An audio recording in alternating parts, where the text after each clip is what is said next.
आज Doubtnut app download करें। Doubtnut पर अपने सभी गणित, रसायन विज्ञान, भौतिक विज्ञान और जीव विज्ञान के डाउट्स का करो सफाया। बस प्रश्न की फोटो खींचो, एक ही प्रश्न को क्रॉप करो और तुरंत वीडियो सोल्यूशन पाओ। अभी डाउनलोड करें। हेलो दोस्तों, आपका प्रश्न है जल का क्वथनांक उच्च किस कारण से होता है। तो चलिए इस प्रश्न को हल करते हैं। तो दोस्तों जो जल है, ठीक है, जल का रासायनिक सूत्र क्या होता है, H2O होता है।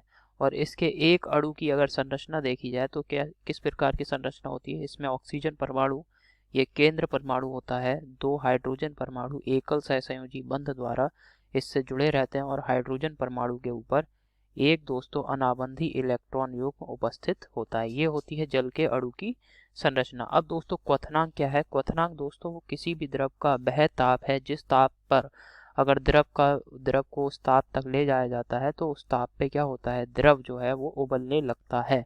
तो ये जो ताप जिस पर की कोई द्रव उबलने लगता है उसे हम उस द्रव का क्या कहते हैं, क्वथनांक या क्वथन ताप कहते हैं। अब दोस्तों जल का जो क्वथनांक है ये आपको पता है, जल कितने डिग्री सेंटीग्रेड पे उबलता है। सामान्यतः 100 डिग्री सेंटीग्रेड पे उबलता है। तो 100 डिग्री सेंटीग्रेड ताप ये दोस्तों काफी उच्च ताप हो गया। ऐसा क्यों हो रहा है कि जल का तापमान इतना अधिक है, जल का क्वथनांक, क्वथन ताप या क्वथनांक इतना अधिक है। तो इसको यहाँ पे समझते हैं ऐसा क्यों हो रहा है। तो इसके दोस्तों समझने के लिए हम जल के अणु की यहाँ जल में कुछ अणुओं की संरचना मैं बना रहा हूँ, ठीक है, यहाँ पे। तो आप वो होता क्या है दोस्तों, जो हमारे जल के अणु हैं, जल के अणुओं के मध्य इस प्रकार से आप चित्र में देख सकते हैं। ये जो लाल रंग की कटी हुई रेखा है ये बता रही है हाइड्रोजन बंध को, ठीक है। तो जल के अणुओं के मध्य हाइड्रोजन बंध उपस्थित होते हैं।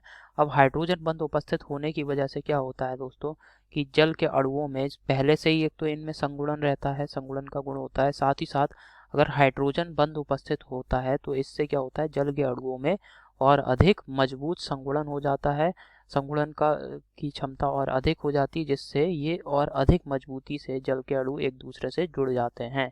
तो हाइड्रोजन बंध को वियोजित करने के लिए एक तो हमें ऊष्मा देनी पड़ेगी, ऊष्मा अवशोषित करेगा जल।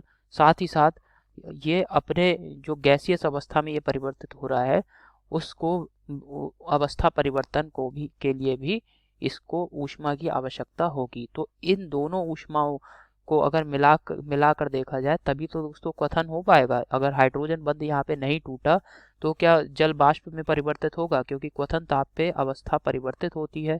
आपने देखा होगा 100 डिग्री सेंटीग्रेड पे जब जल उबल रहा होता है उस समय जल भाप में बदल रहा होता है। तो यहाँ पे अवस्था भी परिवर्तित करनी है, साथ ही साथ हमें हाइड्रोजन बंध को भी तोड़ना है, क्योंकि हाइड्रोजन बंध अगर वियोजित नहीं होगा तो जल बाष्प में नहीं बदल पाएगा। तो यहाँ पे दो प्रकार की ऊष्माओं की आवश्यकता होगी। एक तो ऊष्मा दोस्तों, ऊष्मा का कुछ भाग हाइड्रोजन बंध को तोड़ने के लिए चाहिए, दूसरा अवस्था परिवर्तन के लिए चाहिए। तो यहाँ पे ऊष्मा बढ़ गई। अगर यहाँ हाइड्रोजन बंध उपस्थित नहीं होता तो हमें कम ऊष्मा की आवश्यकता होती।